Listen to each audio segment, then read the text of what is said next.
আজ শেষ হচ্ছে প্রজনন মৌসুমে মা ইলিশ রক্ষায় ২২ দিনের নিষেধাজ্ঞা। মধ্যরাত থেকেই মাছ শিকারে নামতে পারবেন জেলেরা। এরই মধ্যে নদীতে মাছ ধরতে শেষ সময়ের প্রস্তুতি সেরেছেন লক্ষ্মীপুরের অর্ধ লাখ জেলে। অভিযান সফল হওয়ায় তারা ভালো পরিমাণের মাছের দেখা পাবেন বলে আশাবাদী মৎস্য কর্মকর্তারা। আতোয়ার মনিরের তথ্য ও ছবিতে প্রতিবেদন। লক্ষ্মীপুরের জেলেদের মাঝে এখন উৎসবের আমেজ, কারণ ইলিশের প্রজনন মৌসুমে মাছ ধরার ২২ দিনের নিষেধাজ্ঞা শেষ হচ্ছে। কেউ নৌকা মেরামত করছেন, কেউ জাল সারছেন, কেউ আবার ব্যস্ত মাছ ধরার ট্রলার সাজাতে। এবার নতুন উদ্যমে নদীতে নামার প্রস্তুতি নিচ্ছেন লক্ষ্মীপুরের জেলেরা। আশা করছেন ভালো পরিমাণে মাছ পাওয়ার। নদীতে যাওয়ার জন্য, মাছ ধরার জন্য আমরা প্রস্তুতি নিতেছি এবং আমাদের নৌকা জাল সাজাচ্ছি। নৌকা সাজাই লইছি ফুল টুল দিয়ে।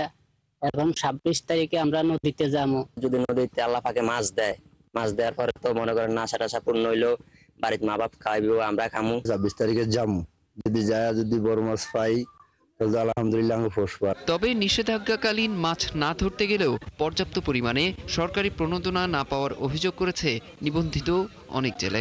অভিযানে চাইলেও ব্যাগ জায়গা দিয়ে জায়গা দেয় না, তখন চাইলেরা উঠছে, কেউ সমিতি দেনা আছে, কেউ বাইরে দেনা আছে, দেনা ফানা করি যায় সাগরের নামছে, যা মাহাজন আছে যা আছে বাকি দুই এবার মাঠার কিছু জাইলা শতকরা যদি জাইলা ভাই ১০০, উপরে মাইসে ভাই ৫০০, কিন্তু সত্যি যে জাইলা হে কেন ফাইতে আসে না। এদিকে মৎস্য বিভাগ জানিয়েছে মা ইলিশ রক্ষার অভিযান সফল হওয়ায় নদীতে মাছের পরিমাণ বাড়বে বলে প্রত্যাশা তাদের।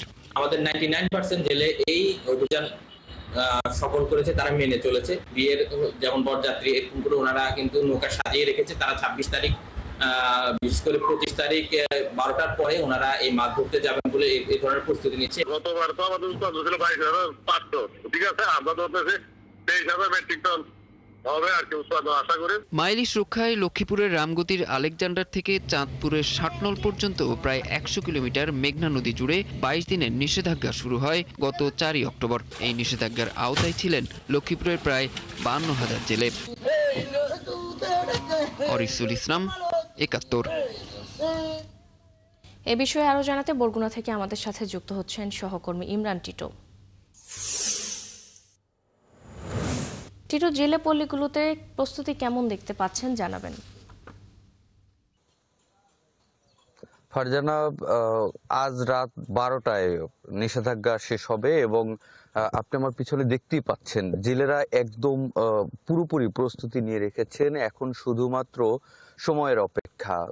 রাত ১২টা নাগাদ তারা বরগুনার সদরের বেশ কয়েকটি এলাকা, তালতলী এবং পাথরঘাটা, এই ৩টি জায়গা থেকে তারা মাছ শিকারের উদ্দেশ্যে রওনা করবেন এবং এক কথায় জাল দড়ি গুছিয়ে পুরোপুরিভাবে প্রস্তুত গোটা জেলেপল্লী। এবং জেলেরা যেটি বলছেন যে ইতিমধ্যেই কিন্তু জানেন যে আবহাওয়া অফিস থেকে একটি সতর্ক বার্তা দেওয়া হয়েছে একটি নিম্নচাপ সৃষ্টি হবার কারণে।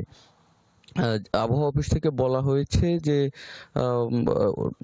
নদী এবং সাগরে যাতে জেলেরা মাছ শিকারে না যায় এবং উপকূলের কাছাকাছি থাকতে বলা হয়েছে জেলেদেরকে। এবং এটি নিয়ে কিন্তু জেলার একটি শঙ্কায় রয়েছেন, যে জেলারা বলছেন যে সাগর এই আবহাওয়া সংকেতের মধ্যে তারা জানতে পেরেছেন যে সাগর পর্যাপ্ত পরিমাণে উত্তাল রয়েছে এবং তারা কিন্তু আবহাওয়া অফিসের যে সতর্কবার্তা সেটি উপেক্ষা করেই কিন্তু এক প্রকার প্রস্তুতি নিয়েছেন। জানেন যে ২২ দিন যে নিষেধাজ্ঞা রয়েছে, এই নিষেধাজ্ঞায় কিন্তু গোটা জেলে পল্লীর অন্তত ১ লক্ষাধিক জেলে তারা বেকার অবস্থায় ছিলেন এবং এই সময়ে তারা ধার দেনায় জড়িয়ে পড়েছেন।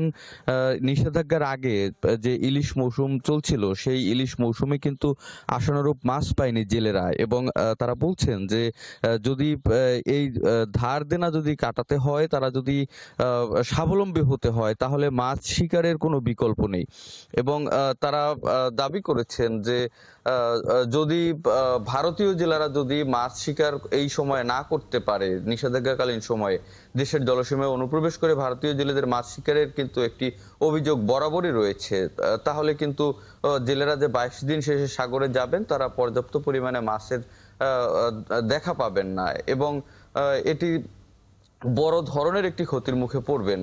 আপনি জানেন যে বেশ কয়েকদিন ধরে কিন্তু ধন্যবাদ টিটো আমাদের সাথে যুক্ত হওয়ার জন্য। দর্শক, ইলিশ সংরক্ষণে 22 দিনের নিষেধাজ্ঞা আজ উঠে যাচ্ছে এবং সেই খবর জানাতে বরগুনা থেকে যুক্ত হয়েছিলেন সহকর্মী ইমরান টিটো।